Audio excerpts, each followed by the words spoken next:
for that. Welcome to the first of our conversations around communication strategy for creating the future.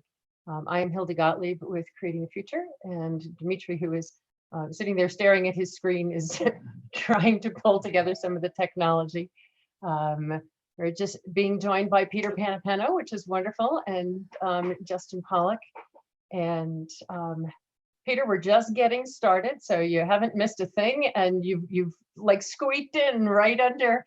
Excellent. Hi, how are you? Wow. We were. If you want to change your name from participant, I will gladly do that. whomever you'd like to be today. Well, participant seems a little formal, doesn't it? Impersonal. Well, we're literally just getting started, quite late. Some technical things, including the fact that you had no internet. And that's right. And I may still need to step away briefly while he finishes up, but I'll be totally get it. Totally get it. Possible. And I might be on mute a little bit just because there's also a siding project happening outside my door right now. Which is why you lost your internet. Exactly. So yes. Have at it. Have at it. You know, one of the things that we were supposed to be a group today of about a dozen people. And, you know, one of the things that is so fun about our meetings being open at Creating the Future is that they're normal meetings. You know, this isn't a performance. This isn't something that is scripted in any way. This is what happens with meetings. A dozen people are going to be there and excited about being there. So this isn't just, oh yeah, I'll do it, but are excited about being there. And I was sharing with Justin a little bit earlier that we're surprised that the list of what's going on with folks doesn't include like plagues of locusts. We've had someone who is sick. We've had someone who has had sudden legal problems with their divorce. You know, there's normal things that come up and stuff, but you know, this is like pestilence and plagues, and so we are just very, very grateful for whoever is here. And one of the lessons that that is really, really important is that whoever's in the room is whoever needs to be in the room. And if whatever plan or whatever we're working on, not just us, but anybody is working on, doesn't include a plan for no matter how many people are in the room, it's not enough to get the work done. So if whoever's in the room, your plan is going to include, well, we got to bring others in. And so others will come, but that is also part of why we're doing what we're doing today. So very, very grateful that we are here today. The purpose of our gathering today is around building a communication strategy for really what's next for Creating the Future. And there is a blog post that is linked from the site where you may be watching this if you are watching the recording. That explains what we're diving into next. But really the two big things that we're diving into are, and I'll talk about this a little bit later, but really it is setting us up for, okay, we've done proof of concept for several years now. What does it look like if this mission really is global and moves forward with that? And what is the communication needed for that? So that's why we're here today. I'd like to start with our introducing ourselves to each other. I will start by introducing Justin, whom I've known for, it's got to be more than a decade at this point. Justin and I met in former lives, I think, for both of us. Justin is on our board. I think legally you're listed as chair of the board, if on our board that means anything, given where we've been and where we're going. I love having Justin in the room because I never know where your brain is going to go with something, and it's always something that circles around and makes me think about bigger things and then comes back. And so if you could just talk a little bit about what's exciting for you about what we're doing, what's exciting in your life these days. Well, thank you, Hildy. Well, I think what's exciting about what we're doing is, trying to help people understand things is critical. And, the messages, the narratives, all of those things have so much power, both the intentional ones that we put forward as well as the ones that surround us. And so, I think the intentionality of thinking about what the work of creating the future is about and how it fits in the context is really exciting, and that's part of just what I do with my own practice. I basically, you know, if I guess you were going to put professional in front of something, I consider myself a professional sense maker. I'm which for me really means, how are we going about understanding the world around us and the things that we experience? What are we doing to figure out what it is that we want to see and what it takes to get there? And for me, that's really just trying to make sense of the world and taking it apart, putting it back together. So I guess I'm both a physical tinkerer and a conceptual tinkerer. You can make sense of this world right now. You win a prize. You win the whole thing. Oh man. Dimitri Petropoulos, who is my partner in absolutely everything and has been. What are you excited about? And what's going on in your life that is exciting and that you're bringing to this room today? Well, the idea that we're shaking up and disrupting is probably not the right word because it sometimes has a negative connotation. I see it as evolving, and that we're looking at how to take what in our culture and our society has become a particular norm and assumed to be that's how you do something, and to break it apart and to take the intentionality that Justin was talking about and apply it towards something that is truly having the potential to transform. So I'm excited to be here and have this conversation with such brilliant minds, and hopefully I can add a tidbit or two that will be helpful. Awesome. And Mr. Panapento, Peter and I met it. That could be almost going on 10 years too. That's scary. It could be longer than that if we really think about it. Yes. That's just scary. How long we've all been at this, which is exciting too, which is why we're at the point we're at. Peter's got a long history in communication, starting as a reporter, newspaper reporter, and you and I met when you were the associate editor at the Chronicle of Philanthropy, and we put together a crazy podcast together that as an experiment. Peter's now doing consulting in communications, and the thread that I love, which is why you're here and why you and I connected so well before, is that your attitude is always one of, sure, let's try it. And I always appreciate that. So talk just a little bit about who you are and why you're excited to be here and what's exciting in your life these days, and we can. Yes, well, besides the mad rush of getting internet for a video call and having my house being resided, and then of course working on the part of the house that I'm in right now when I'm doing this call. I as Hildy mentioned, she and I have been working together on and off for probably the better part of a decade now. Have always been really intrigued by the work you and Dimitri and others are doing, and kind of your willingness to kind of poke at the boundaries of what's possible and get people to think in new ways. I'm really excited to be part of this project. As an advisor on the communication side of things, and actually kind of going through the catalytic thinking process to think about how I work with folks on their communications too. So it's both an opportunity to help you kind of, blaze some new trails, but also, think about my work in a different way and hopefully be able to achieve some interesting things as a result. Awesome. It is really fun to think about, and I'm thinking about your sense making thing, Justin. And your use of the word disrupting, Dimitri, I'm seeing so many of these conversations happening. There's a bubbling.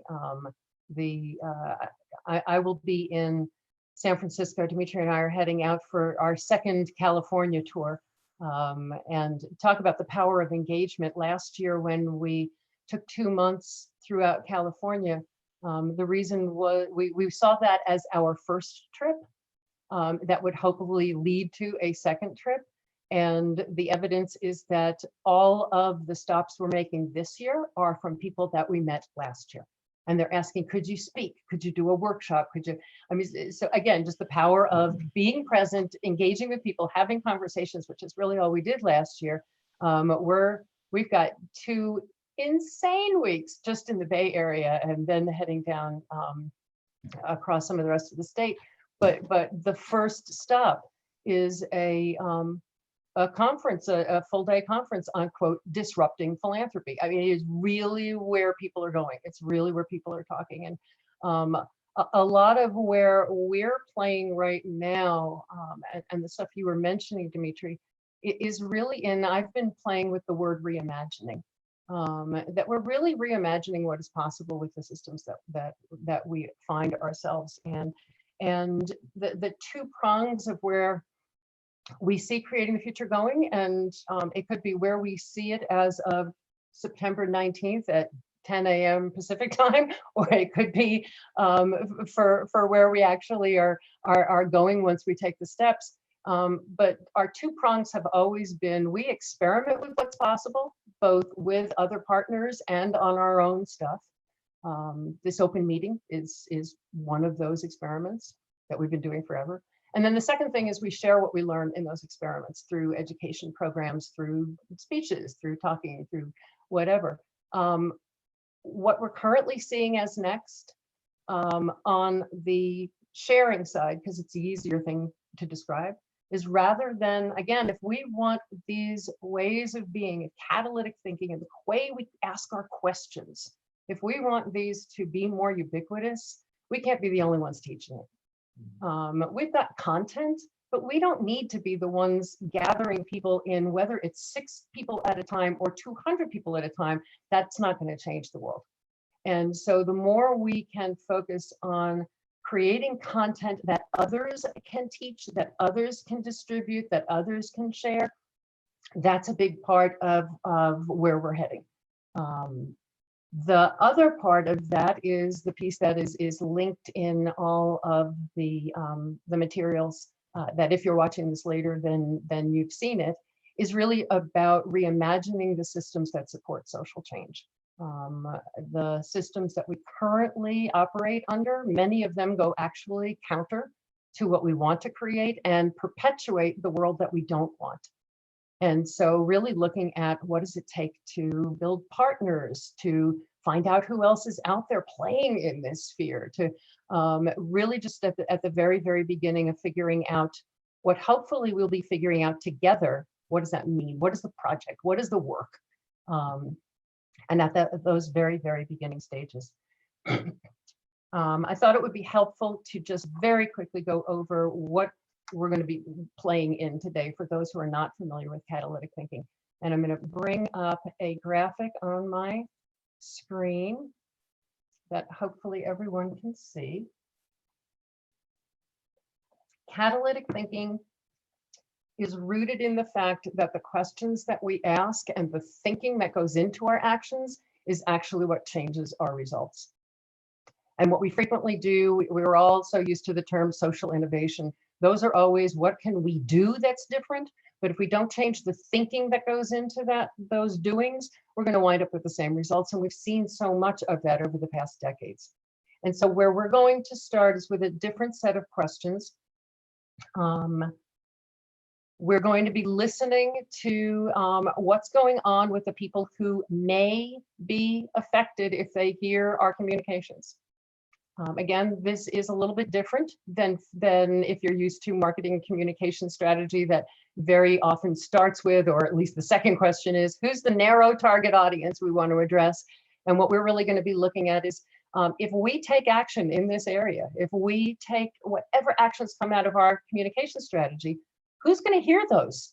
It's not just going to be the audience that is our quote target. It's going to be a lot of other people. Who are those individuals? Because if we don't take them into account, then A, we're losing wonderful opportunities. And B, there's frequently unintended consequences if you don't take that into account. From there, we're going to reach for what's possible. We're going to ask about, for those people, what does our communicating with them make possible? What would success look like? And then we will reverse engineer and back out what are the conditions that will lead to that. And one of the big conditions is communications. So our work is going to be in creating communications that creates conditions for success. And then the actions that will just flow out of there are actions that create those conditions. And we'll talk then about, okay, to do those actions, what do we need to have? But that's going to be the flow. And there is a link to that form in the blog post, so if anybody wants to see it, but a little bit different and a little bit the same, and a little bit just in a different order, and in some cases a lot different. And so let's just get started. First of all, does that make sense to everybody? I think it does. We've all had these conversations. Let's start with the opening question of sort of, for whom?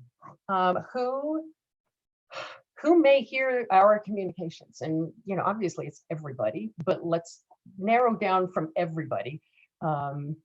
If we are tweeting to an audience around the kinds of issues of social change, if we are sharing in a blog post, if we are posting something on Stanford Social Innovation Review, who is out in the world that might hear this stuff?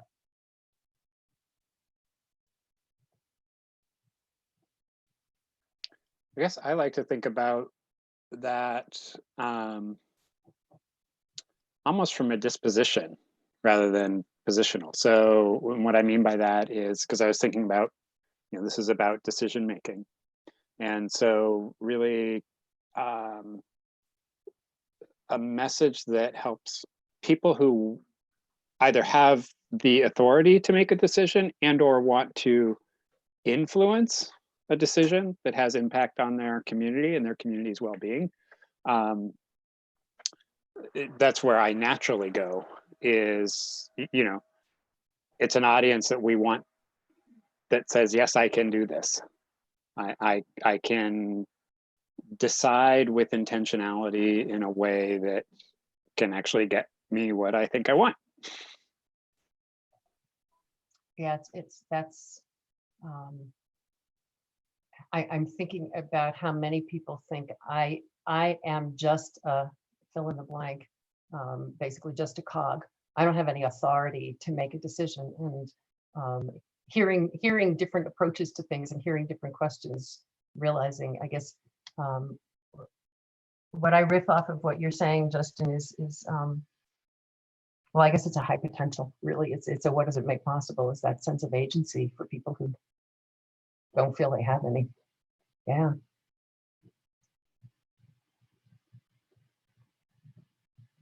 What else comes to mind for you all? I mean, I sort of go down the positional. Okay, so there's foundations, there's government people, I sort of go through those in my head. I was thinking about students. I was thinking about folks who have not, who are not in the world that this may be affecting directly, but are learning about it or are interested in it or whatever. So they won't necessarily implement it, whatever it ends up being. But I could see it definitely having an influence on them in their own thinking. And that just, there's so many different layers of whether they're studying, what are they studying? Right. Yeah. One of the conditions is that this is open, that you can come upon it. Not only that, but if you search for it, there's not a wall between you and this information or this experience. Well, and so that brings in not just students, but as we've seen, university professors and teachers. And we have seen that a lot. People who frequently either will take the stuff that they see of ours and teach it in their classes, or assign watching, whether it's a meeting or look at this brief video as part of their classes.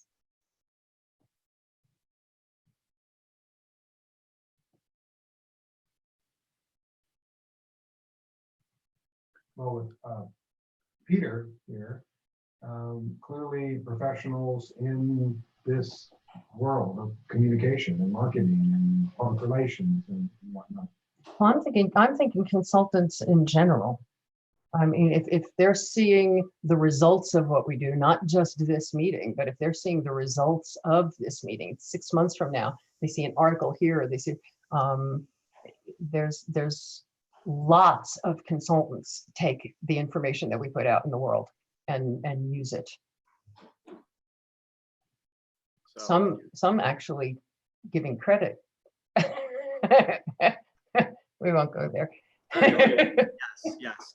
So yeah, so I think all of that is correct. Both kind of thinking broadly about, you know, the type of person, but also some of the different categories of folks, you know, professionals in the foundation and nonprofit world, potentially donors and folks who are wanting to contribute to organizations that are making a difference. You know, the academic and student end of things and consultants. I think all of those are potential audiences we are going to want to reach and who would be affected by this. I think partly what has me excited about this too, and it's one of the things that often gets left out of conversations about social change work, are the people that will be most impacted by the work, the folks who are in the communities that are often left out of the conversations about how they are going to be affected by what philanthropy is doing. And I think if we do this well and empower people the right way, I think getting this out to the community level and the folks who actually have the most at stake in this could be potentially reached as well and impacted as well. Absolutely. And that also raises for me, you know, if we're just in terms of labels, activists, whether they think of themselves as activists or not, I guess is where I'm going. There's people who think of themselves as, I'm going to chain myself to a fence, or I'm going to go to a march, and there's people who are just sitting home angry and looking for something, or sad and looking for something, or eager to do something and not. Maybe even more. There's a growing sense of futility that I'd love to be able to do something more than like donate to a candidate or something, but I don't know what to do. And I think, yeah.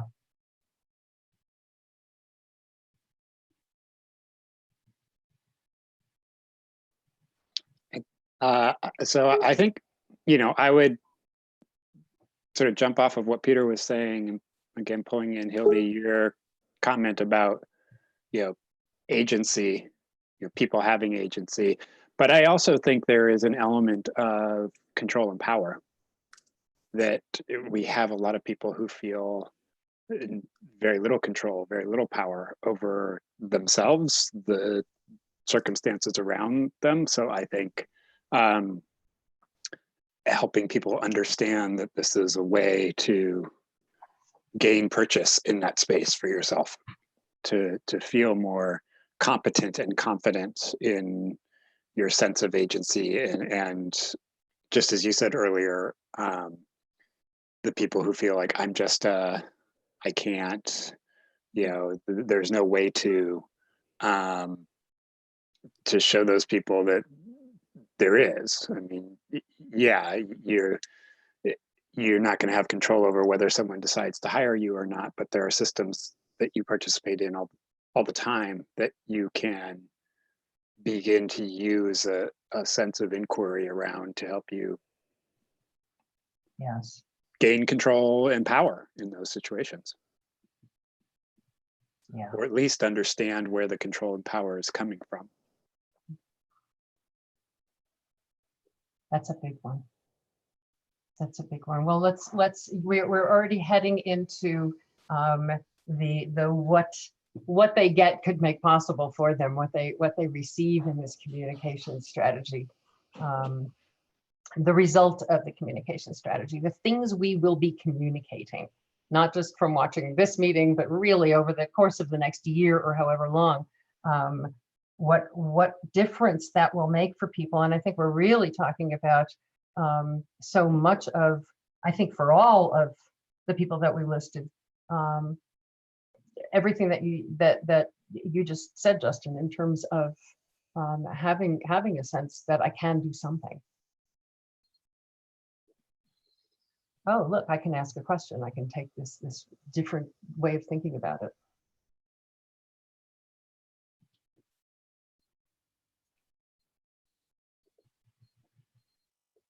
One of the most powerful things, and I loved your saying, understanding the power dynamic, oh, this is what's really going on. That is a really powerful piece. The feeling overwhelmed, to be able to understand, oh, okay, this is the thought process of what is actually going on. This is the chain of what's actually, that chain of causality of what's really going on. There's something powerful just in that.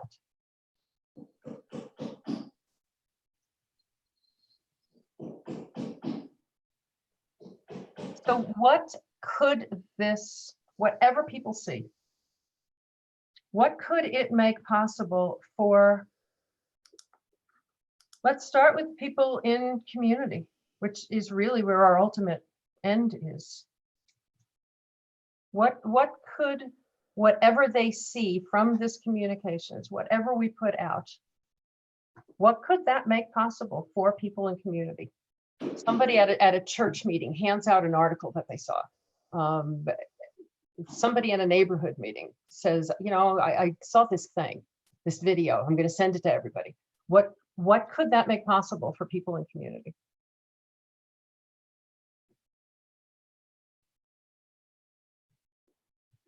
I think taking off of the community and the agency discussion, empowerment, that this can empower them to see this approach or this way of thinking in ways they had not thought it was possible to think about. So they could think about it in their communicating with your spouse, and they could think about it in terms of a teacher in school and communicating with the students, or the parent communicating with the teacher. So you can begin seeing this not as this is a marketing strategy used for selling soap.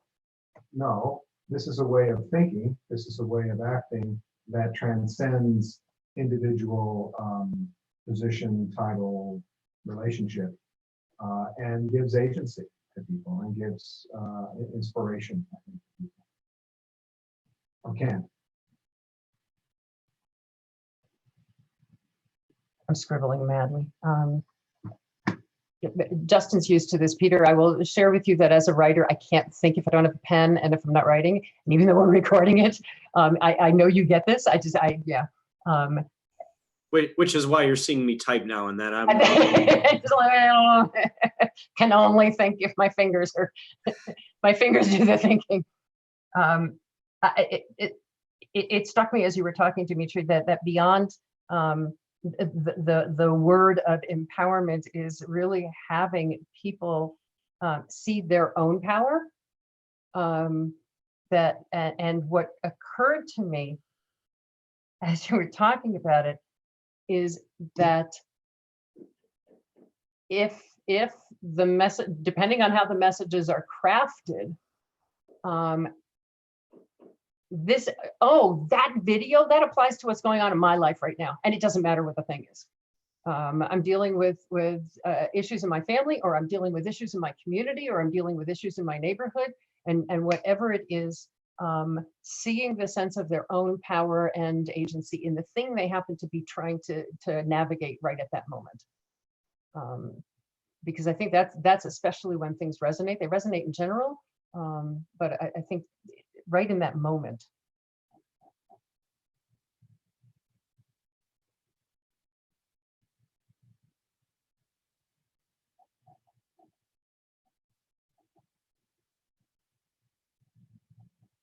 I think that also it's a sense that this is different. This isn't what I've seen and heard before.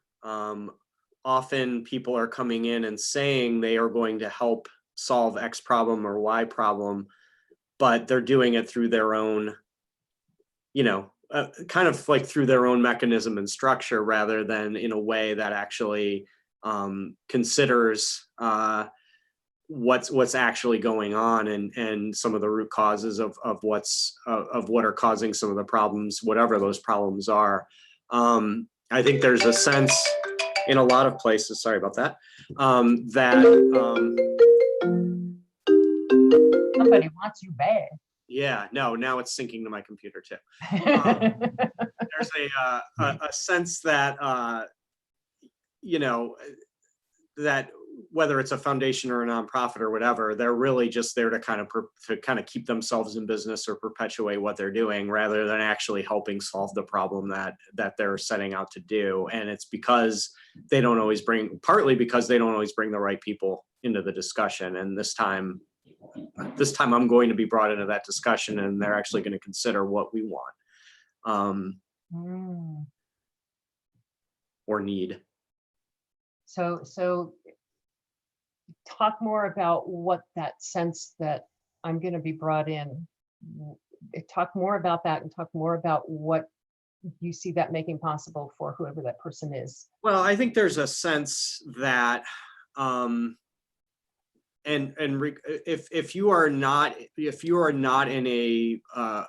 a position where you're quote unquote needing to be helped, which is kind of how this is all looked at, there's kind of that divide between the person who's trying to help and those who are being helped. And I think we need to, if I understand what you're trying to accomplish here correctly, and what ultimately should be the goal, is that divide should not exist. That we're all partners in this together, and that by working together, things are going to improve for everybody.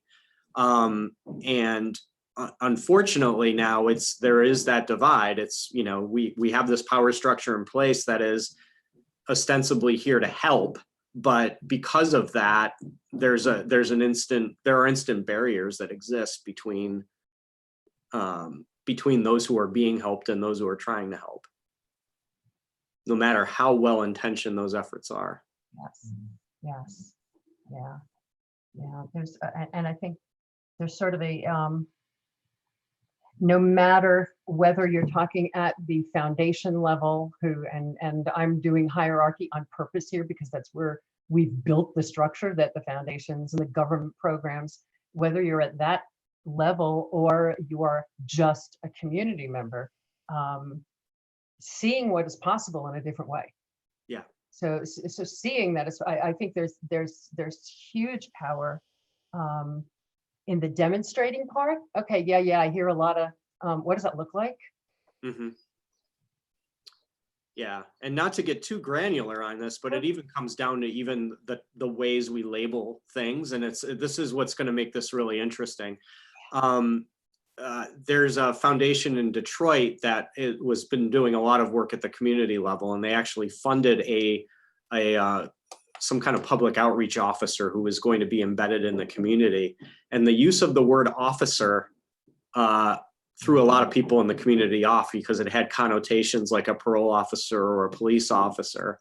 So when they got that feedback, they actually took that to heart, and they rethought the title of that person to try to remove that perceived barrier about what they represented in the community. Okay, so my head just went in about 6 different directions from that, so thank you.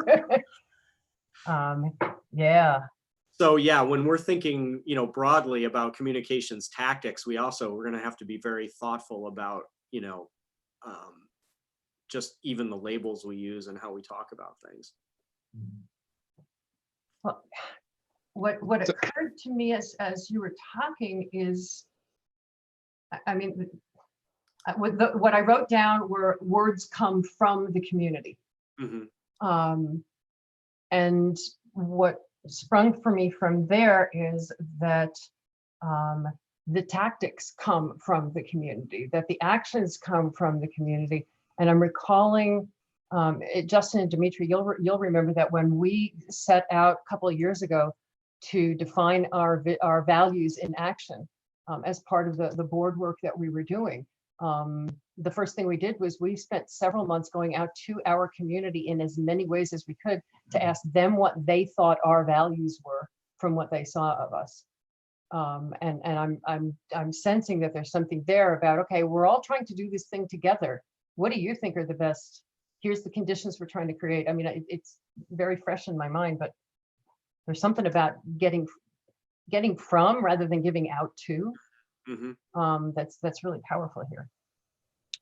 So I think that there's sort of a way, like as everyone's talking about that, and I think about what's possible, is that they have access to language that is meaningful and, relative to them. Yep. That, because I mean, we talk about sort of this idea that they can take it to others, but if it's in jargon, if it's in, loaded words, just like Peter's saying, that, I mean, we have this propensity to load up our language with all these connotations as shorthand, and then it gets out of hand, and suddenly things don't mean anything anymore. Like there's so many, you say it and it can be interpreted as so many different ways because we've loaded so much onto it.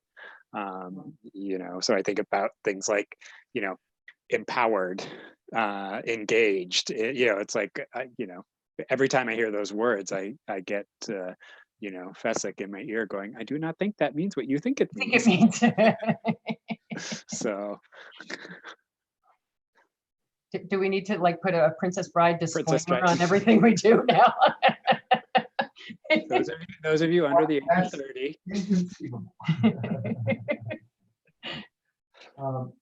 Just in the two comments there, what comes to mind is a sort of a equalization of power between the person wanting to do good and the person who is in need of the good being done. And that might not be the most elegant way to say that, but it's sort of like teaching someone and having them feel that they can do this themselves because you need their input, as opposed to, I have all the wisdom, I have all the gold, I'm going to tell you what to do. The opposite of that being, I need to ask you because I don't know what I can do. So that sort of a hierarchy of power is a little bit more balanced at that point, because you're in essence saying, I can't do this without your input.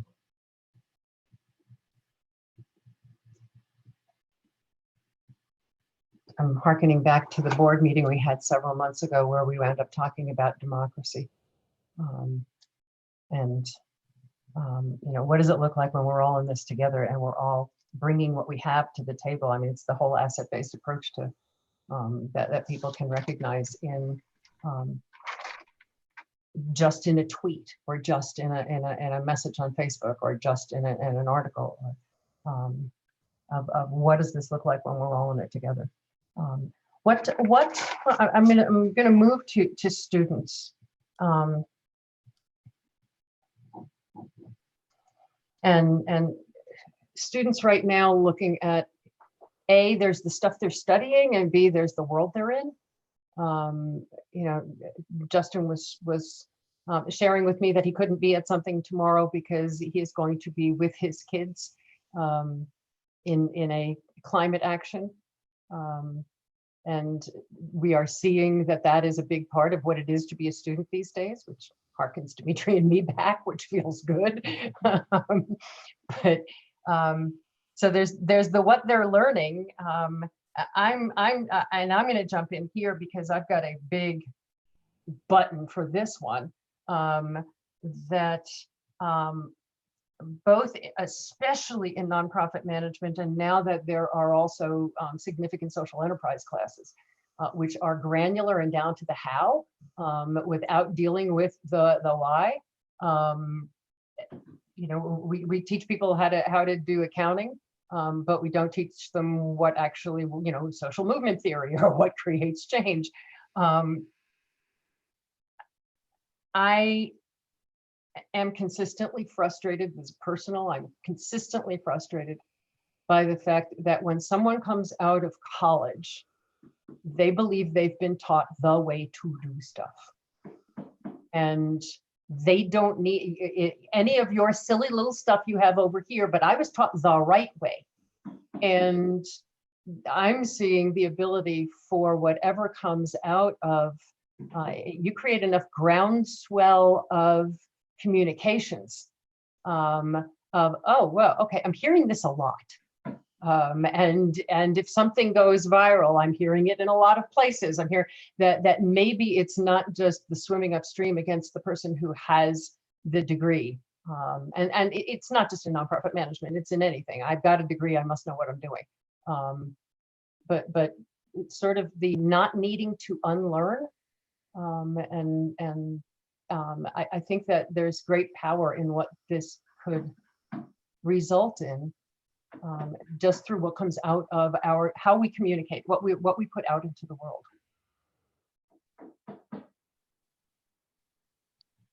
Well, it harkens back to the notion of liberal arts. I mean, that idea of it's, you know, if there is a rhetoric around critical thinking, and I think, you know, part of what you're expressing, or I'm hearing from what you're saying, Hildy, is we're not actually teaching critical thinking. We're teaching Vocational training. We're teaching mechanization and then critique. We're teaching people how to critique. So I think it does come back to that idea of, if we want to bolster an analytic competency, that they would see in the message something that helps them with that analytic sense-making component. And I think they would also, again, sort of going back to sort of the roots of the notion around liberal arts, is that it is transferable, that it is, you know, I mean, the funny thing is, it's like the scientific method is at its root the same as catalytic thinking. It's just very controlled. I mean, you're often talking about, you know, things that you can quantitatively control as opposed to qualitatively influence. So yeah, so I would see that as the outcome, is that analytic competency. Well, I think there's also, maybe it's not competency, but maybe it's a reminder of the importance of inquiry and curiosity. Because when I think about liberal arts, I go to sort of the which is part of analytical, but really sort of infusing there's not just one way to think.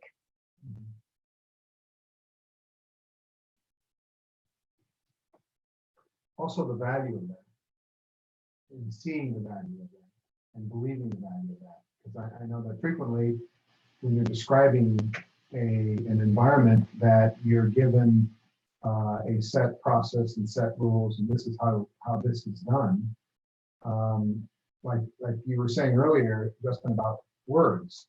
You hear it often enough, and it becomes blah blah. You know, you're not really paying attention. And I think that I believe I see a lot of that in our nation now, where the convergence of, can I make a difference? The convergence of, you know, what I've been taught doesn't do anything, so I guess it's not important. You know, just down the list, and to give a different direction, a different a way of thinking that inspires and motivates. There's 7 things just.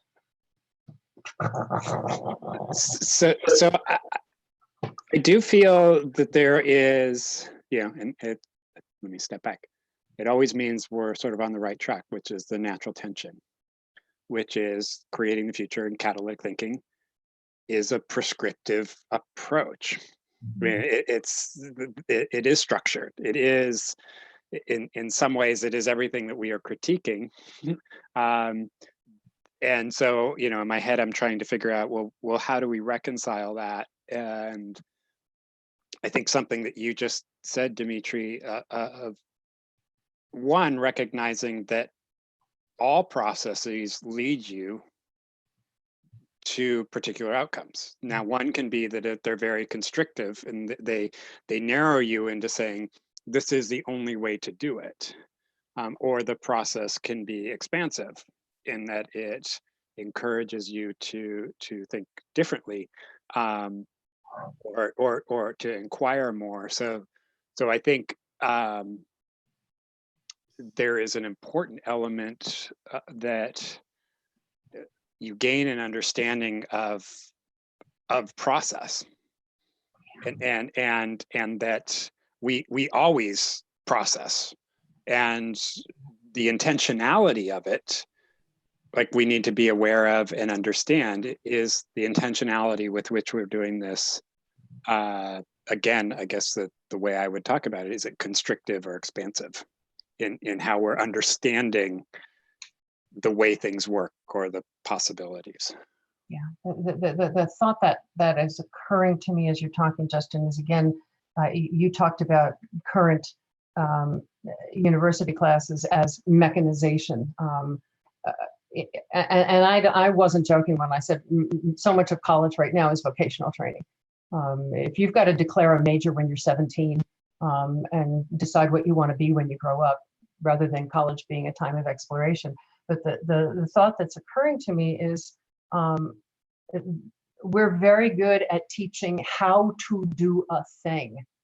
We're not real good at teaching different ways of thinking about, which really comes from inquiry and curiosity, and what are questions you can ask that open up conversation, rather than prescriptively saying, here's what to do and here's the steps to do them.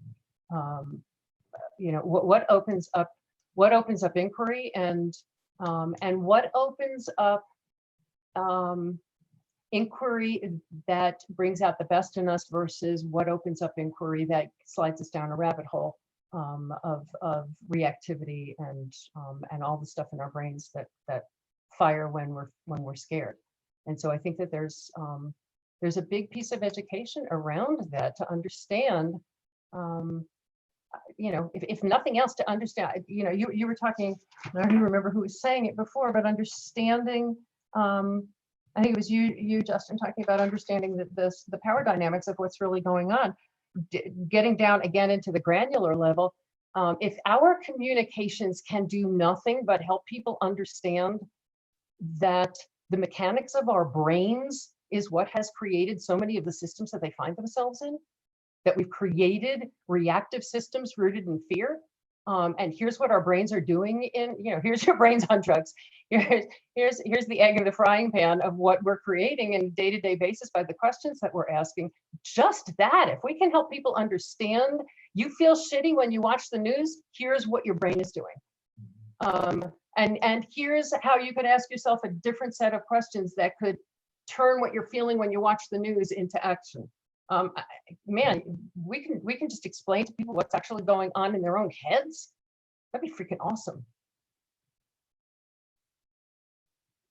You know, as I think about what you were saying, Hildy, and what you're saying, Justin, you know, I'm thinking about that. Yes, this is a framework, but it's not a dogma.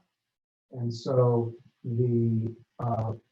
this framework doesn't tell you what the outcome will be. It creates conditions whereby you can work toward an outcome, but not toward a specific series of actions for that outcome. You determine that as part of the process. And in my own mind, what I'm thinking about is the scientific method. That I don't know what the outcome of this hypothesis is going to be, but I have a framework that I can go through to begin testing this and learning. And I may end up in a completely different place than I started. But I did it through this framework, as opposed to no, this thing happens because there's vapors in the air, or this thing happens, you know, it's not based on superstition. It's not based on gut hunch. It's not based on whatever. There is a process that you go through. And that's sort of how I see this framework, is that it doesn't have the exact answer, as opposed to being taught, you know, this is what you're supposed to do in this circumstance, period.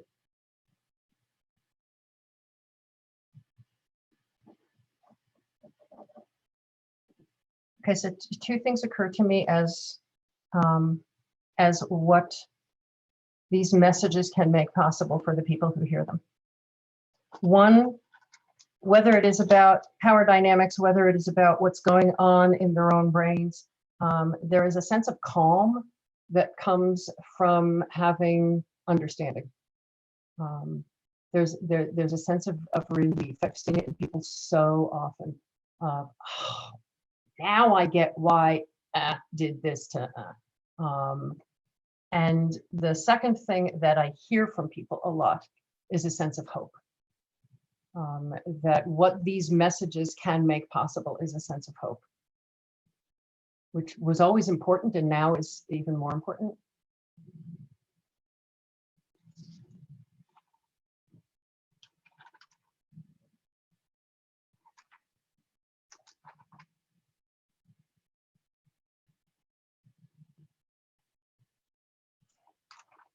You know, Justin, you started out when we were asking who are the for whoms, who would be impacted by moving away from labels and going really towards towards where people are at in their I'm thinking about in our language the continuum of potential. I'm thinking about the work, and I can't remember his name right now, I'm sorry, that the author who wrote Crossing the Chasm it was doing around who's actually going to be receptive to these messages.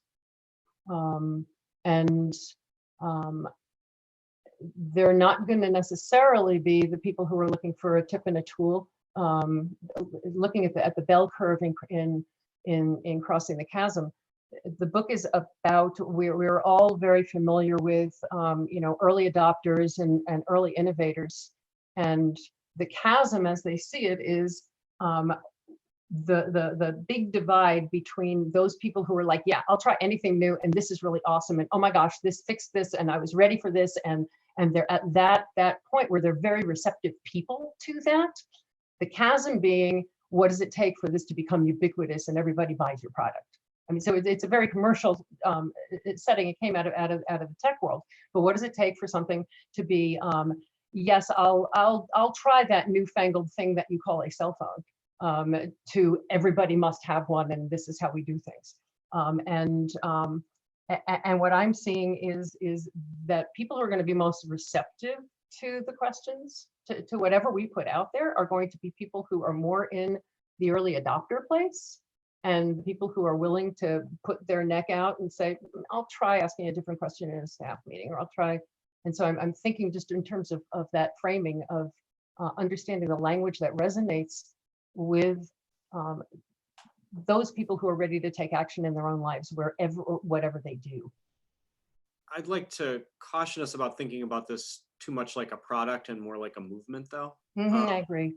And, you know, what I think we need to be thoughtful about is what's going to inspire not just the early adopters, but everybody to actually want to pick up the mantle and help spread the word and get engaged in this.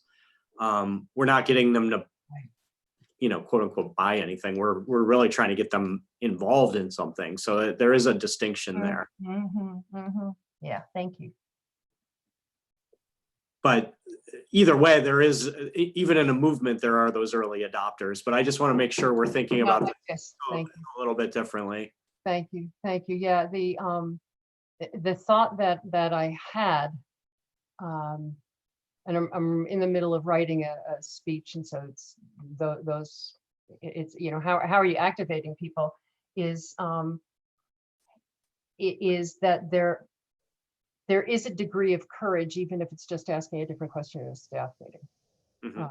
And that the same thinking, again, it's not the doing, but the thinking, it's the same thinking of what does it take for somebody to move from the only these innovators do it to, oh, I could ask this in a staff meeting, and making it practical so that it isn't just those early adopters. We know that they will grab onto a message, understanding what does it take to cross that chasm, and have language that actually resonates with people who may be, I don't know, I'll try it. So it makes me think of the video of the first follower. Yeah. So, if we think about kind of that language of, it should be easy to follow, which I think is, what you're talking about, Hildy, which is I shouldn't, it's not going to feel like it's putting me out on the edge. It's going to feel like I could do that. Yeah. That makes sense. That's a path that's not hard. Yeah. So yeah, it induces easy following. Yeah, and I know that's a condition, but it's a good one. Yeah, I mean, playing off of that, I mean, I think we can draw some real lessons from things like Me Too, which is what, what we're trying to do is get some pretty courageous actions to take place and really kind of upset a system in a way. And I think a lot of people probably feel as though some kind of change is needed and even know where some things need to be changed, but because of the way the power dynamic is set up, they're having a hard time breaking through, and feeling like their voice can be heard. I feel like I'm coming back to a point I made earlier, but I think looking at things like that, and then looking at, to your point, Justin, what makes it easy to follow, looking at things like Giving Tuesday and some other things where, it was set up in a way where it made it very easy for people to get engaged and follow and spread messages and kind of co-opt them themselves. And I think there are some lessons to be learned from that as well. Yeah. So let's, I'm going to move back, because the one group that will be impacted by our whatever we are communicating, that we always wind up saying, oh yeah, them, is us.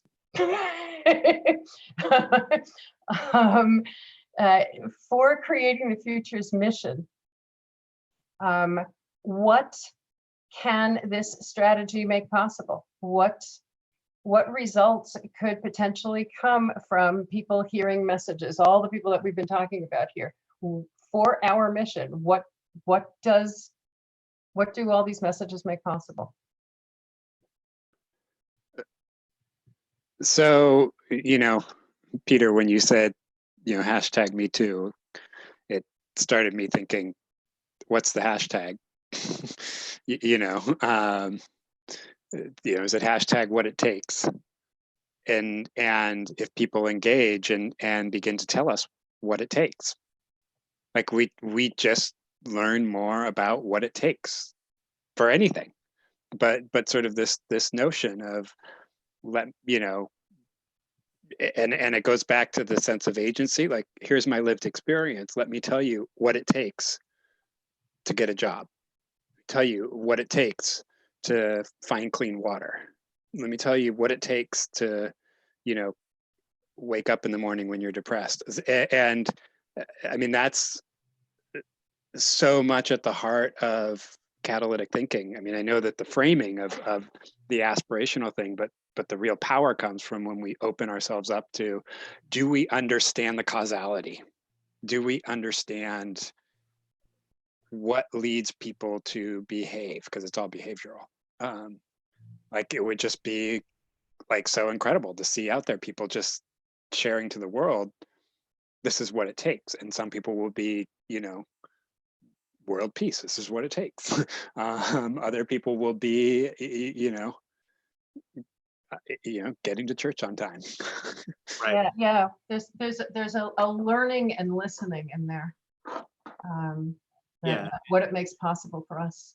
Or like what it takes to get fresh food if you live in a city that is in a supermarket desert, things like that. I mean, really kind of taking it down to the base level of some really basic things that a lot of people take for granted, and how really hard it is to do some of these things for some folks. And then you can start to really think about how to change that in a different way. Sure. It's What a great else? question. Justin. Yeah. What it takes is a great question to have at the forefront of your thinking. Because as you described it, Peter, living in a food desert, fresh food desert, what does that mean? And what does it take? And you really don't know until you ask that question. Yeah. What does it take to live $12 over the poverty level and not qualify for anything? And still not have anything. Yeah. What else will these messages make possible for our mission? What will we be able to do after that we can't do now, or do better? I am hopeful that that the messages will connect us with others who care about the same things we care about. Will help us find people with whom we can link arms, work together to accomplish both aspects of the mission that we were talking about.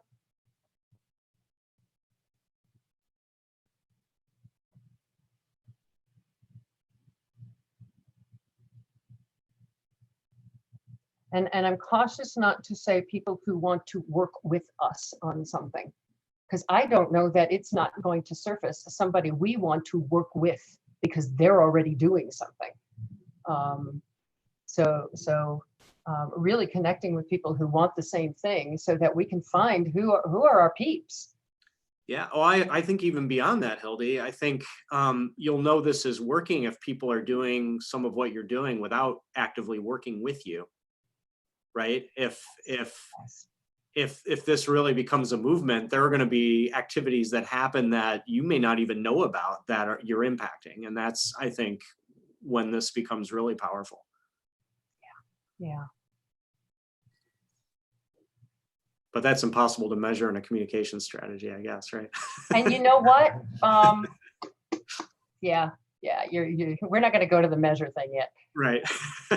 Because so Peter, I don't know, have I ever shared this with you? Well, you would have heard it, but you would have had to have written it down, and it would have had to have made as big an impression on you as it did on me. So when I was doing the podcast, it was the 10-year anniversary of Katrina, and I interviewed Al Rezga, who became the CEO of the Community Foundation in New Orleans. And Al is a rabble rouser. I adore him. He is just an absolute. You may remember the days of white courtesy telephone. I do. I knew you would. I got to know him back then a little bit. I knew you would, and I remember the issue of measurement and evaluation came up in my conversation with him. And I loved this because it was coming out of somebody who's not only been in the sector forever, but who heads a community foundation. And he said, you know how you measure change? You go out, you look around, you ask people, are things different? Are they better? And you're done. And I was like, okay, I'm good. Yeah, I always think about, when people talk about, we want to make sure people are happy, but we can't measure that. I'm like, well, you could ask them. Like, well, how do you measure whether someone's happy? You ask. They tell you qualitatively. Yeah, we've the whole run like a business thing has led us to preferring metrics over story. Only we're programmed for story. Our brains are programmed for story. Our survival is programmed for story. And we forget that metrics are just one way of telling a story. So I don't, personally, I'm not creating the future. I'm just a person, but I don't care how we measure it.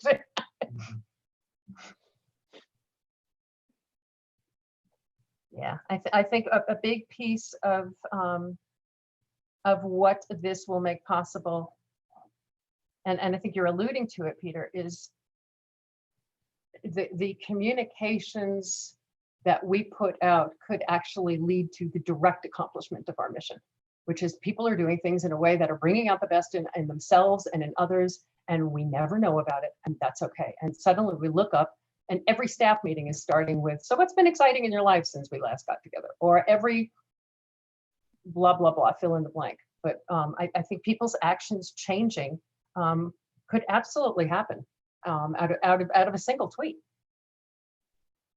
You know, if people go,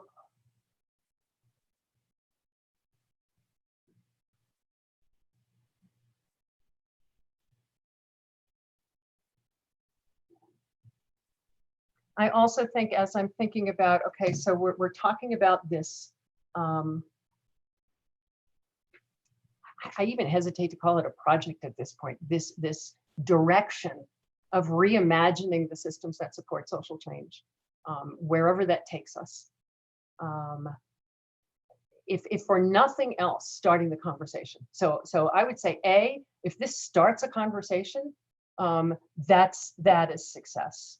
And it's already starting a conversation, which is just remarkable, just from the conversations that I've been having and the blogs that I've been doing. The second piece that we were talking about is using our education programs and creating distribution systems and et cetera. And I think that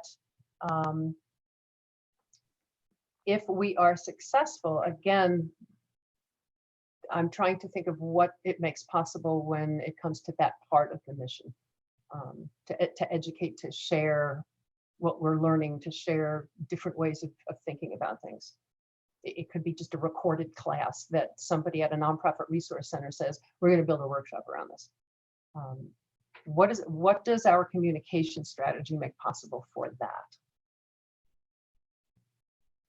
Give me a little more. So I'm trying to understand what you're asking. Well, a big piece of where we're going that lends itself to the networked approach that we have been talking about of our work, that it doesn't become about creating the future, but becomes about what people can do on their own. A big piece of what we're looking at transitioning is away from, you have to go to creating the future to get a class, to I can learn about catalytic thinking anywhere of these 17 different, or I'm learning about it at a university campus, or I'm learning about, you know, the example that Fresno State took one of our recorded classes, our self-paced classes, our click and play class on collective enoughness, and included it in their sustainability class for their humanics students. So if what we're looking for is anybody who sees something that we have, to be able to teach it, to be able to take it out into the world, or to build structures and programs where a social enterprise hub or a nonprofit resource center or a chamber of commerce, for that matter, that wants to teach what you can do in terms of social change as a business, can teach a class around it, can form a workshop around it, can, if that's a big part of our goals, is to move the education programs in that direction, what can the communications that we do make possible for that goal? How can it impact that goal? I mean, you know, at a base level, it can let people know we've got classes that they could play with. We're looking to develop a system that makes it easy for people to share stuff.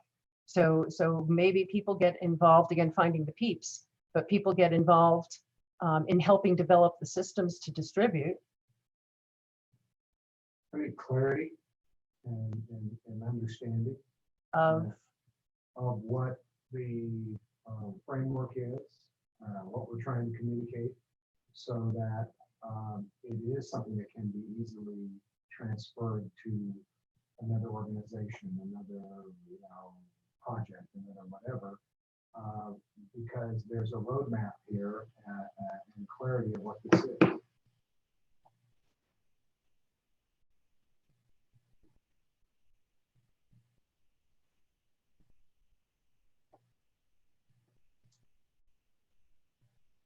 maybe that people who are always looking for content know that they can find it. They go, oh, I didn't know I could get that.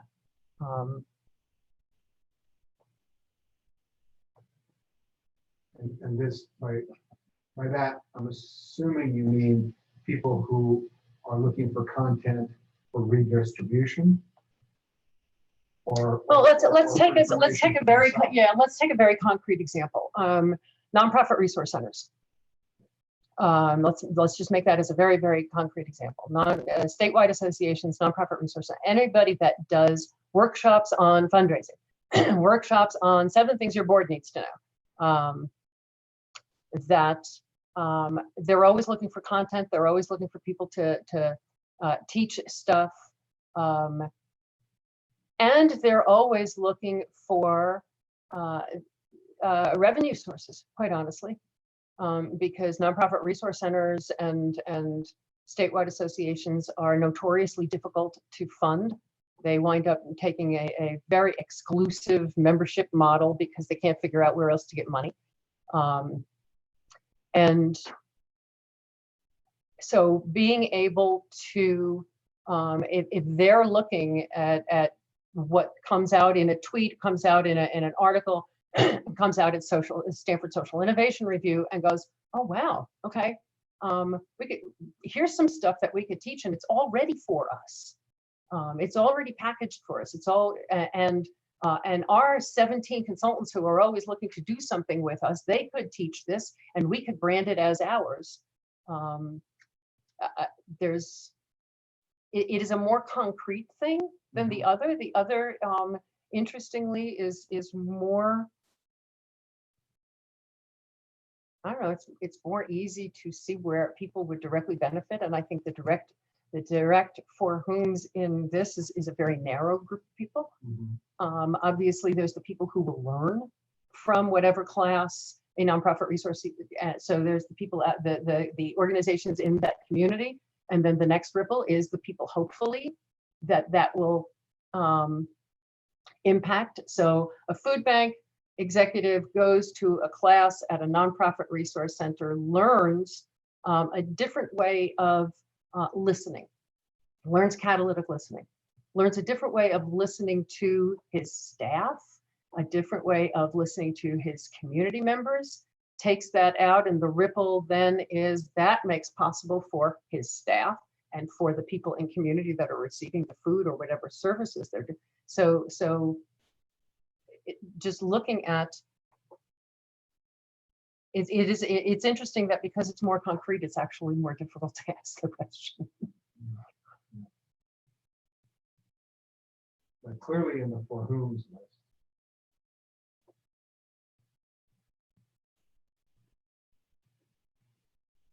So let's do that. Let's take nonprofit resource centers and social enterprise hubs, people who teach stuff. Places of learning. What can our communications make possible for them? That's why it's hard, as we were asking about us and not asking about them.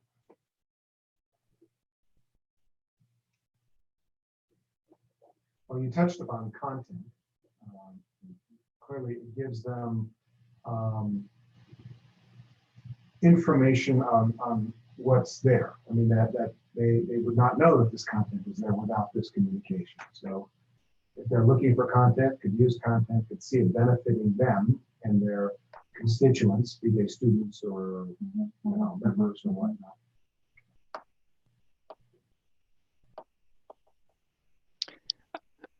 I think about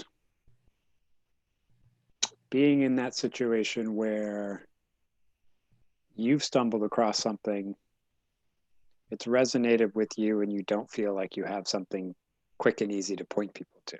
So that, I think, to the idea of the resources that, that communication makes it easy for me to point others to it.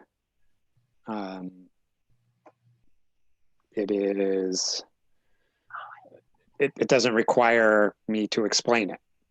I can basically like, you know, here, read, you know, see this. Yes. So it's something that then, in a way, is self-contained. Because again, that's if I'm thinking if I'm the educator, like if I have to spend a lot of time explaining something that I'm sending someone to or pointing someone at, that's a hurdle. Like it's easier if I can just say, hey, look at creating the future. And someone says, well, tell me about it. I say, I don't need to. Like if you just go, you're going to get it. So that's what it can do for me is make it easy. And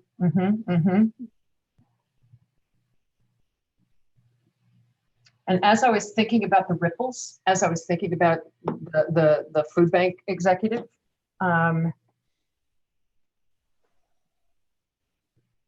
part of, and I, you know, I'm just exploring right now.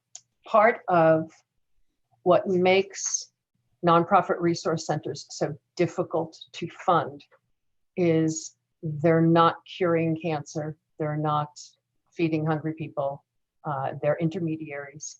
They cannot show a direct link between what they're doing and anything that's going on in community. But if they can create that link, if what they're teaching is focused on, here's how you can change the community, here's how you can do your, so instead of here's how strategic planning is done, here's how you can create a plan that changes the community. They can then, Peter, to your point, they can then measure, did that plan actually have any impact, and track it back. So in terms of their own personal demons of funding, and I'm making this up. I don't know if it makes sense or not, but it's got to make more sense than we taught 17 people how to build a better board, and we cannot tell you what difference that made for anybody. So it may just provide a more direct link between what they're doing and the community that they're serving.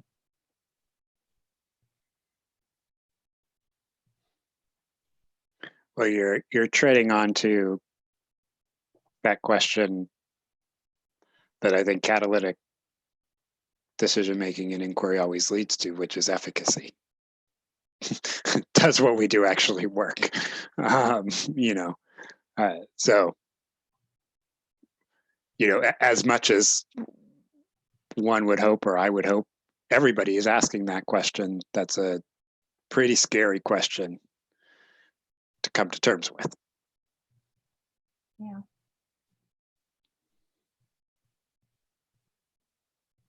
I think I've shared this one with you, Justin. We once were about to do work when we were still consulting years ago. We were about to do work with a, it was going to be a really big job. It was really transforming the entire internal culture of the organization and dealing with an executive director whom the board, she had been there for 17 years, and I think the board had wanted to get rid of her for 16.5 years. And the dysfunction went to the point where they were still asking those same questions. And when we asked her what her vision was for the difference the organization could make in the community, she said, well, if I had all of what could be possible, and she got this dreamy look in her eyes, and we were like, oh, good, this is going to be good. She said, we'd own the whole block. Okay. and the community would be better. How? But it was just remarkable. We'd own the whole block, and we tried not to go in front of her. So, you know, what that reminds me also of is, I thought you were heading in this direction, is I remember we were talking with I think it was a consultant many years ago, and we're talking about this approach. And the reaction was, and you can fill in the story, I'm sure, more accurately, but the reaction was, don't tell me that what I've been practicing for the last X years is wrong. And it was, as opposed to people who have a reaction of, oh my God, there's a better way, or there's another way, or there's, so it is sort of an investment in and I'm going back to efficacy here. The efficacy is, this is how I've always done it, versus what are the outcomes of it. And that it's a very powerful thing to be, or it's a very powerful thing that you're invested in your history, in your life, in your training, and whatever, both as an individual and as organizations. You know, this is how we've always done it. You know, I think often of, you know, March of Dimes. By the way, you know, we've cured that. You know, so. Well, and I'm coming back to Peter's comment way earlier in terms of the Me Too movement, that it takes courage to upset a system. And again, I think that there's so much power in understanding the brain science. This is how we've always done it gives me comfort. Yeah, absolutely. And I am at my best within a very limited scope, but I am at my best when I have comfort. And when I'm stepping outside that comfort zone, I don't know where the floor is. Yeah. I don't know if it's going to move under my feet. So I think that's very real in terms of when we start talking about what conditions will lead to, what do people need to feel, what do they need to know, what do they need to be assured of. I think there's a big assured, because it's scary to walk outside there. Yeah. I just want to be careful as we think about that. This is how we've always done it in comfort. It's comfort for the people who benefit and have power. If you're not benefiting from this is how we've always done it, it is not comforting. In fact, it's incredibly discomforting to sort of be in a situation where someone's saying, it works because this is how we've always done it. And you're saying, but it's never worked for me. So I think that just as we think about that there is something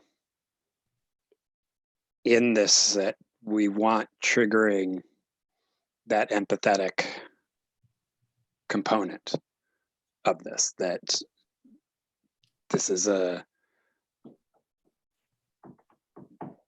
it is priming you to better understand what's really going on. I think that's an important point. I think conversely, though, we have to also not assume that somebody wants to change something because it's what we're comfortable with. That, if that makes sense, like we may think that somebody deserves this or that, and they actually don't want that. So we have to listen to that too. Yeah, one of the things that I have found is that, and I think that it comes back to who would be taking action, because the choice is, I'm in a system that sucks and I know it sucks. I can just go along with it because everybody else is going along with it, or I can make waves. And there is, again, the comfort zone of how our brains work. The comfort zone is, it is more comfortable for me to think about just going along with this system that sucks, rather than bucking the 20 people in my office and maybe being the only one. Or maybe we all talk about it and they go, yeah, I'll back you, and they don't, and what happened? And so there's all of that dynamic goes in that yes, absolutely. Many current systems fit into the comfort zone of the people in power, but they still don't work, and the people in power aren't liking the results they're getting. You know, why are my employees being such, you know, fill in the blank? When Dimitri and I were doing the diaper bank years and years and years and years ago, one of the places that we would get significant donations is a Walmart warehouse in Las Vegas that took back all of the damaged merchandise from all over the West. And they would get back the opened package of diapers. And so long as the diapers in those open packages were clean, we could redistribute them through the agencies that we worked with could decide, oh, good, we're only giving 2 out at a time. It works. So we would get truckloads of open packages of diapers. Why were they open? Primarily, it was not because they fell on the floor and they broke open. They were open because people were slicing them open and taking some diapers out because they couldn't afford a package of diapers. And what we also found out is a large percentage of those were Walmart employees because they couldn't afford diapers for their kids. So Walmart would rather take it in shrinkage than and writing off all of those pallets full of diapers than they would have. So was the system working? No, they were losing a buttload of money. Did they want to change it, to change the dynamic and actually pay their people? No. So it's remarkable the degree to which the comfort zone, as you're pointing out, Justin, of the people in power. The comfort zone was, yeah, we're just going to keep doing things the way that we're doing it, even though it's clearly not working. It's clearly causing these many cycles. And to your point, Peter, the fact that people are not necessarily going to change a system that they find themselves in, even if it doesn't work and even if they know it. Yeah. And they're all our audience. They're all listening. Yeah. I think that's really important.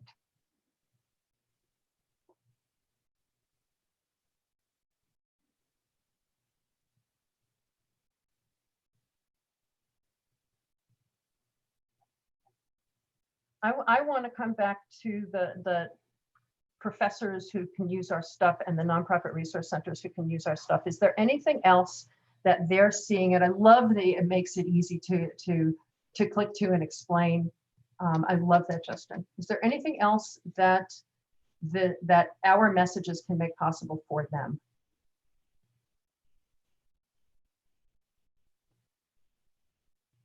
I don't know, other than what comes to mind is Peter's comment about ask them. Yeah. Yeah. I like that.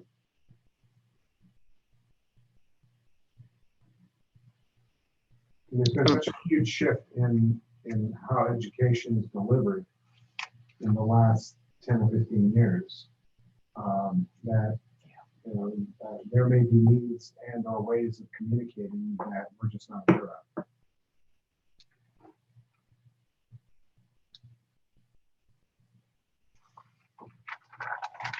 I think there's also being able to see a reflection in their work and catalytic thinking. So they see a path to integrating it into how they approach whatever their area of expertise is. So again, my comment earlier, which is it's not too hard to talk about scientific method and put it right next to catalytic thinking. It's not too hard if you're an advocate of the Socratic method to, put this next to it. If you are,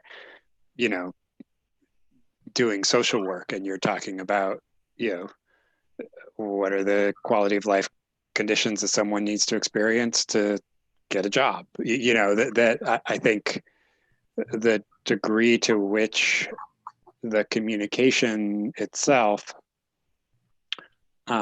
reflects, I guess we talked about this earlier, and so it's just really this audience. It reflects their experience and they can see how to integrate it into what they know and understand. So it's not I think we all say this is not a new way of doing things. Right. It's actually the most ancient way of doing things. We just either don't acknowledge where we do it, because we do it, or we don't recognize, we just don't see where it's presenting itself and where we're actively not doing it.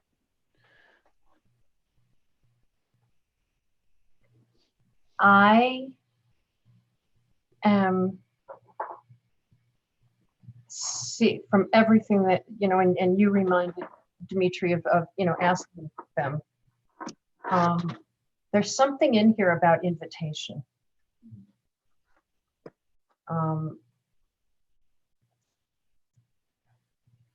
There's something about feeling invited. I think it's part of agency. I think it's part of efficacy.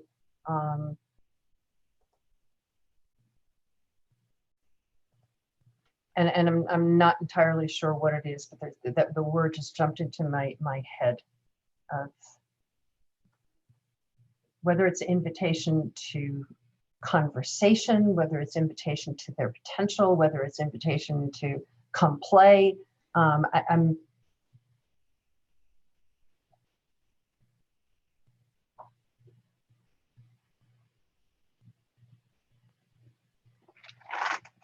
it's something about the door is open. Mhm. Well, that also creates a sense of ownership on their part as well. You know, when you invite somebody in and ask them to help design something, the output is better, and the ownership of it is shared. So it's not just you who have developed this; it's you and fill in the blank who developed this, and the blank is now feeling ownership of this. Coming back to our mission, to both of the sides of it, what the communication can make possible is both demonstrating and inviting what it looks like when we build it together, whatever it is. Because people talk about it a lot.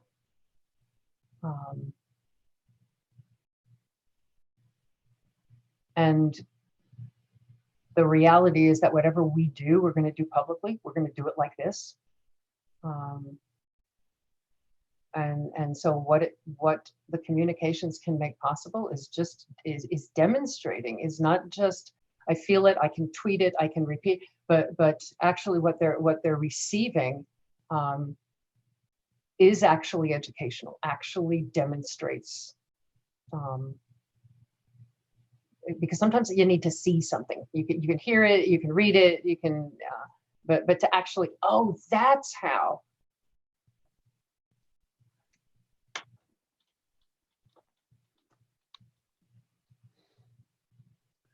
And I think co-creating and co-designing is something that people want to know how to do. They have tons of questions around it. Isn't it messy? Doesn't it take a long time? You know, it's one of the things that next week when we get together again, there's going to be people in the meeting who were not in this one. Okay, so if we're talking about walking the talk of inclusion, what does it take to be inclusive on the simple, just this granular level of we are building something together, we're building a strategy together, we're inviting people who want to come play. What does it take to be inclusive in that? Well, that seems like it would be a lot of work. That seems like it would be really messy. That seems like it would take a lot of time. So I think that there's something there about just demonstrating, you know, learning from doing, or learning from watching it. But the co-creating and co-design piece, I think, is a big piece.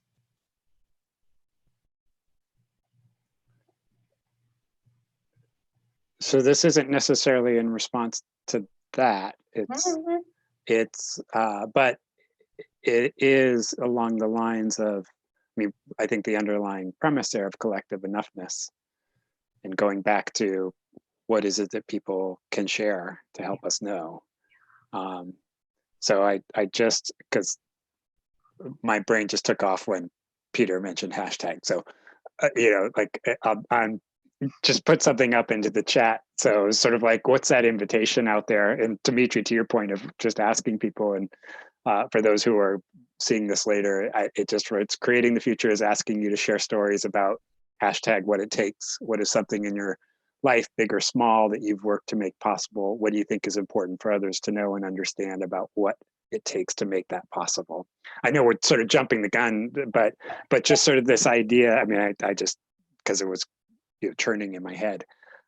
But to that point of opening the communication as just a way for people to talk about stuff.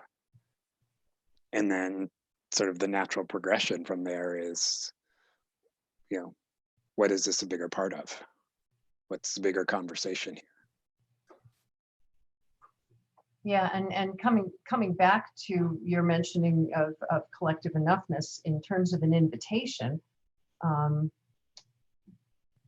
you know, what it makes possible for our work is, you know, we're always all shocked at what people offer when the door is opened.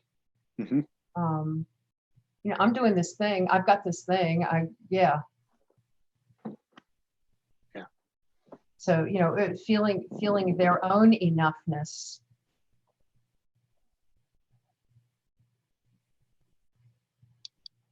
And value. Yes. They're valued. Yes. Oh, yeah.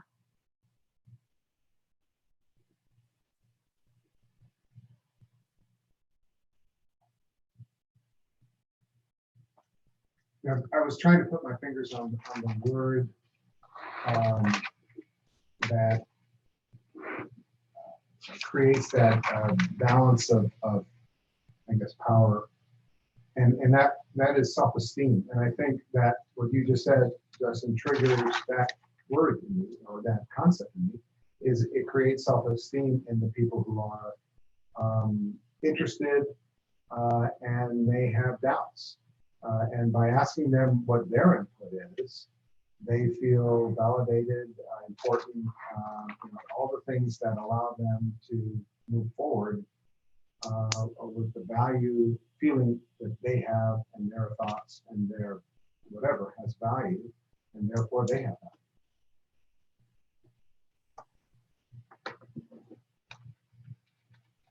So I'm going to go back over some of what we talked about, what our communications can make possible, providing people with a sense of agency, their own agency, their own power, helping them see their own power, to create change, large and small, in whatever they're dealing with at that moment, or could be. We talked about the sense of understanding what's really going on, both about power, understanding what's really going on in our brains, understanding, just seeing the world with some of the curtain pulled back, I think is a big piece of what we talked about. I loved the sense that you were describing, Peter, of and again, you know, gets back to what you and Justin and Dimitri, you were just talking about. We value you, and the self-esteem pieces. My voice matters in this conversation. I think that's just absolutely huge, absolutely huge. It's beyond your dollars and beyond your vote. My voice and my being actually matters. I think that's tremendous. Which, you know, some of the conditions that we talked about, the things that need to be in place are language coming from the community, meeting people where they are, basically, with all of it, with approach, with language.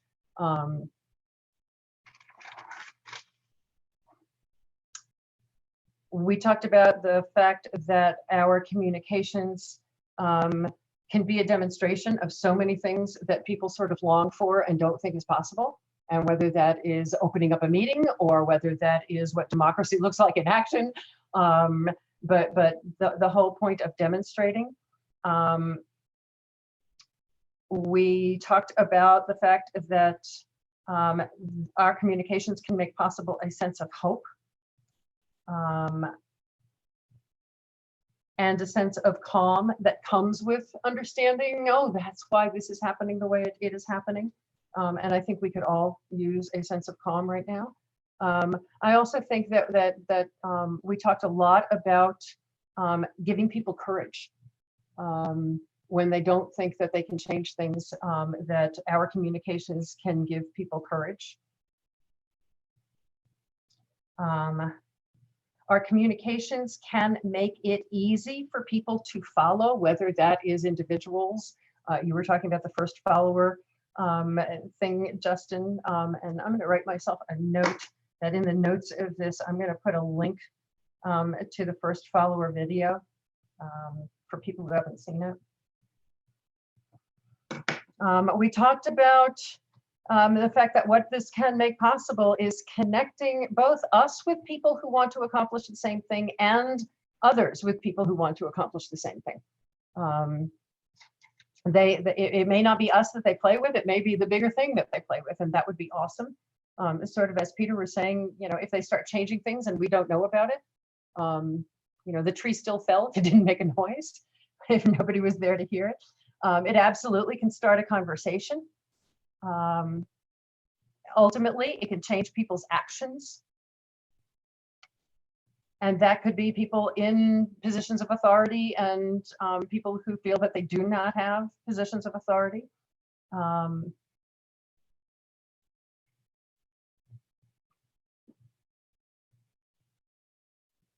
Anything else that that summary misses? Courage, connection, conversation, inspiration, hope, calm.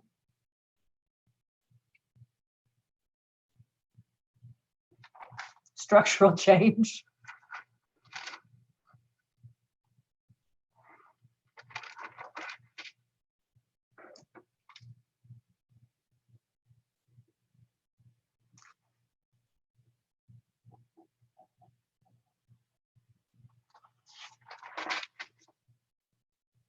Well, when we get together, let me bring up the You Are Here map.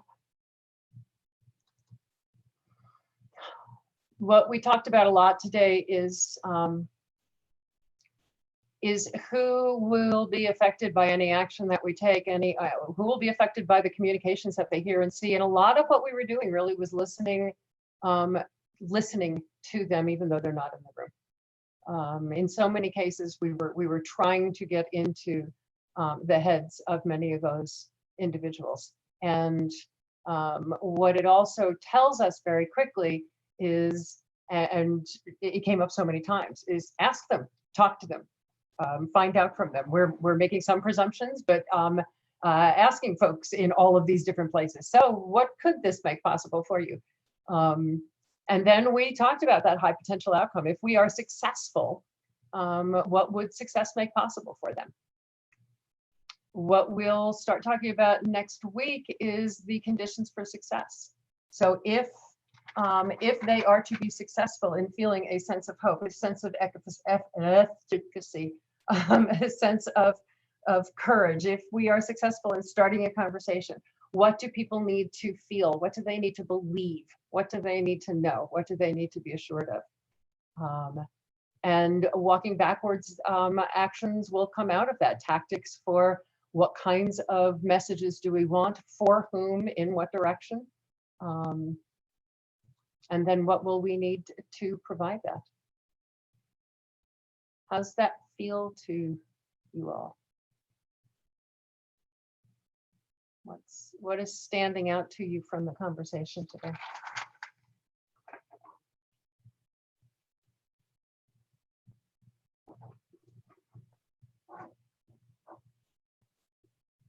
The power of this process.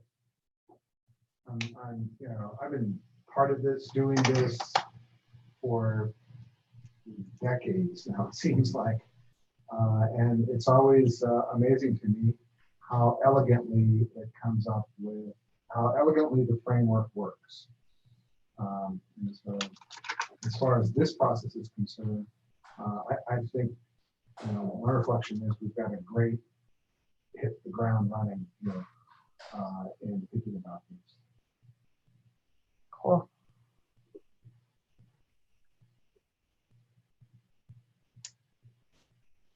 There's a lot here. There's a lot here, actually. It's been a really interesting conversation. I've enjoyed listening to everybody's perspectives. I do very much like the idea of not of making this as grassroots if we're going to call it a campaign as possible, really starting with something that isn't necessarily about us or catalytic thinking, but it's about the problems we're trying to solve and empowering people to talk about them, and then using that as a way to introduce folks to what's behind it. I love it. Okay. So I think we should, we're not getting into tactics yet, but we should definitely catalog the what it takes idea or something similar to it and use that as something we strongly consider using. Yeah. Yeah, that whole emphasis of it being about them. Mm-hmm. I'm a big fan of show, don't tell. And I think if we're going to show this very well, we have to, if we're going to accomplish this, we have to put that front and center. I love it. Yes. Yep. Justin?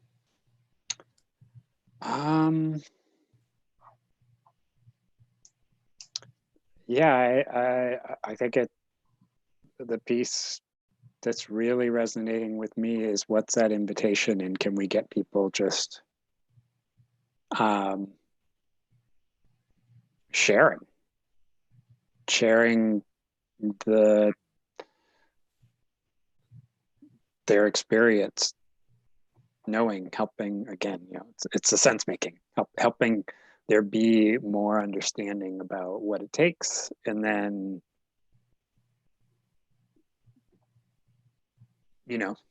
as people begin to understand that, then seeing a way to actually elicit that out of all sorts of circumstances. Yep. Yeah, and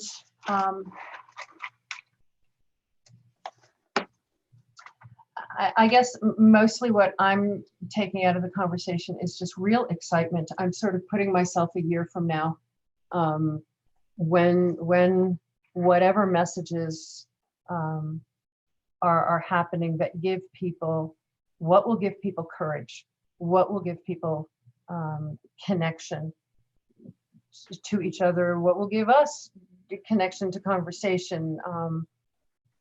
I'm just, I look at that list, and I get really, really excited projecting out a year from now. What conversations can we be sparking? And because the change happens in people's living rooms. Change doesn't happen in government. It happens in government after it happens in people's living rooms. And what are the conversations that we can be starting that change conversations in people's living rooms? That's really exciting to me. It's really, really exciting to me. So thank you. I will also share that it is really interesting for me to be the only woman in a room full of men in this sector. So, so that's sort of fun. That's sort of fun. We had a much more diverse looking panel who are in various stages of, like I said, life's traumas. And the important thing to realize is that from this, a big part of our theme was we need to talk to more people and have more people in the conversation. And so long as that becomes a big piece of the goal, it doesn't matter who says we need to talk to a lot of people, include everybody in their lives in this. We start where we start and ripple out hopefully soon. So see you all next week. Thank you all. And that's it for us for now. Thanks so much. Thank you. Thank you. Bye-bye.